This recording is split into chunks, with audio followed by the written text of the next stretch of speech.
Greetings everyone, welcome to commerce classes. So today we'll be practicing one more question on insolvency of a partner. Now let us read the question. A, B and C are partners sharing profits and losses in the ratio of 4 is to 3 is to 3, right? Dissolution takes place on 1st April. We are given the balance sheet, so we are to split it into two parts. This part will go in the capital accounts and creditors will go in realization. Here in stock and debtors will go in realization because these are the assets to be realized. Bank account is prepared separately and capital account will go, of course, in the capital balance. Now B is given the responsibility of dissolution. He will receive commission of 5% on amount realized from stock and debtors. So fairly easy. You can just total up the amount that you are realizing from stock and debtors and 5% will be the commission of B. So he'll be bearing all expenses of realization. So obviously we'll ignore the actual expenses because these are personally borne by B. B reported these realizations, so you realized stock, debtors and goodwill. So stock and debtor collectively got you 8 lakh, right? 3,50,000 and 4,50,000. So 5% of this implies 40,000 will be the amount of commission. Creditors are paid in full settlement and some outstanding expenses are also paid. So against creditors we paid this much amount.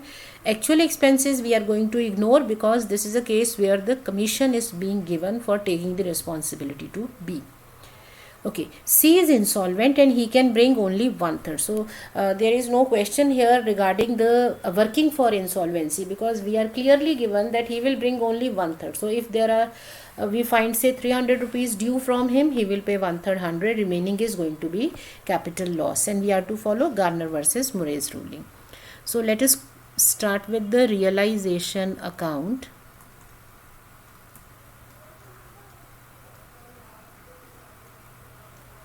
So first of all we will close all the assets. We just have stock and debtor. Alright, don't make a mistake of cancelling goodwill here. Although you are realizing goodwill, but there is no book value. We close whatever is available in the books. So on the liability side we have 5,90,000. Now you record the realizations.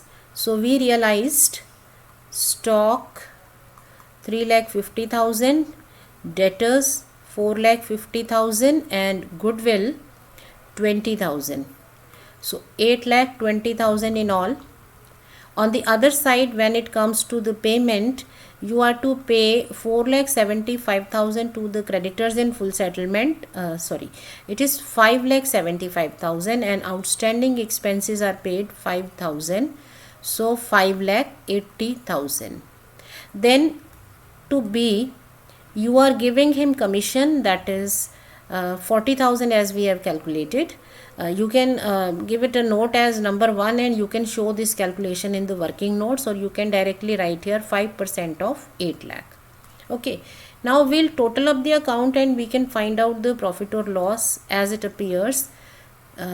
This debit side total is higher, 16,50,000. Alright, so we have a case of loss of 2,40,000. So loss transferred to capital accounts.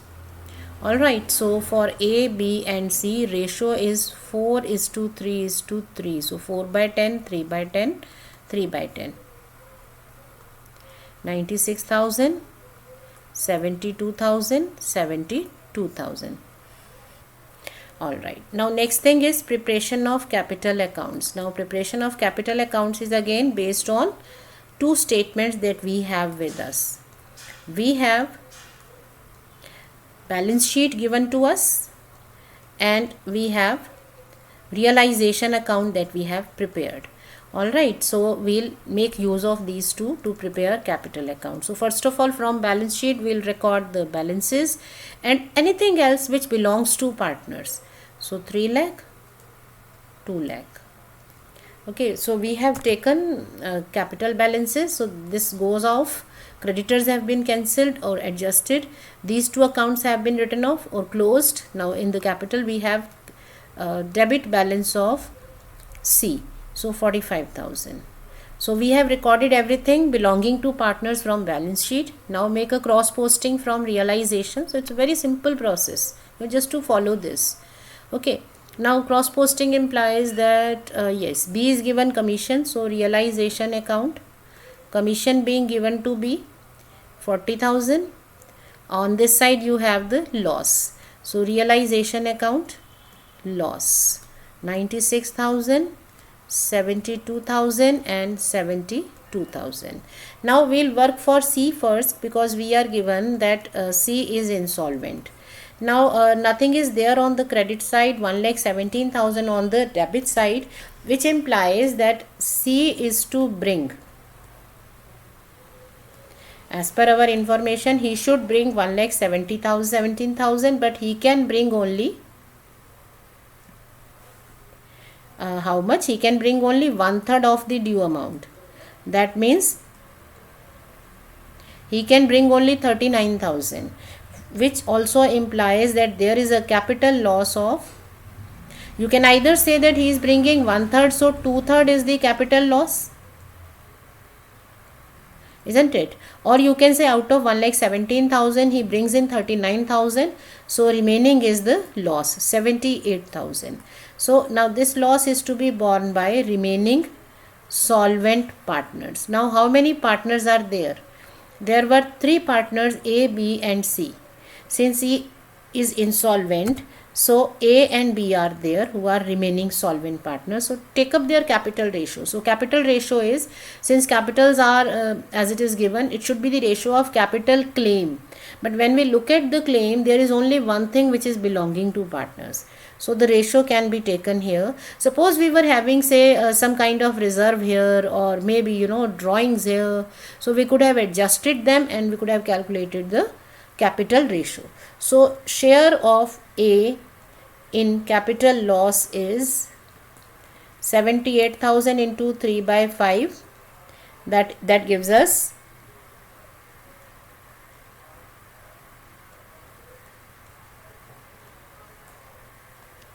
46,800, and share of B is going to be 2/5 of the same amount, so 31,200. Now coming to accounting work.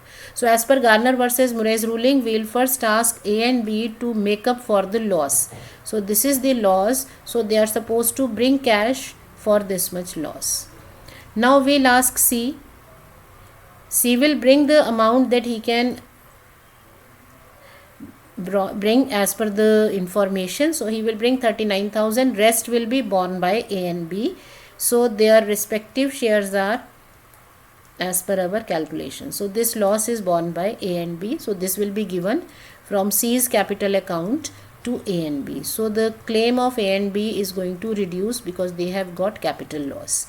Now after completing C's settlement, now we'll work for the settlement of A and B. So just balance out the amounts and we will find out how much is to be paid to him. So this is the balancing figure, or you can call this is the final payment. So 3,96,000, which gives us 2,53,200 for A, 3,12,000 for B. So this gives us 2,08,800, right? Finally, we will prepare a bank account to check the accuracy of our working. Now we know that in order to prepare bank account, we have 3 statements with us, right? We have a balance sheet, we have a realization account, and we have a capital account. So just pick up the relevant amounts. From balance sheet, we'll take up the bank balance. From realization, we'll take up the bank transactions, and we'll do the ledger posting on the opposite side. Same is the case with the capital account. So you have cash payments, this much, and this is the amount that they are bringing, right? So we'll just make the cross posting.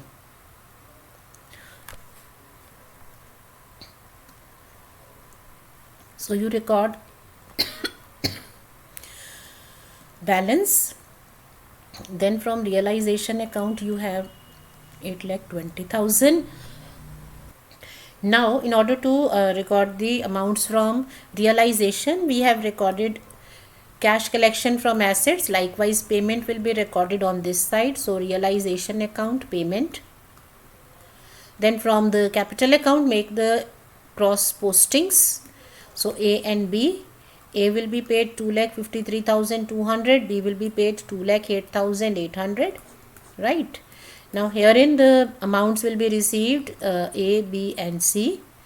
A is bringing 96,000, that is his share in the loss. B is bringing 72,000 and C can bring only 1/3 of the amount, that is 39,000. Alright.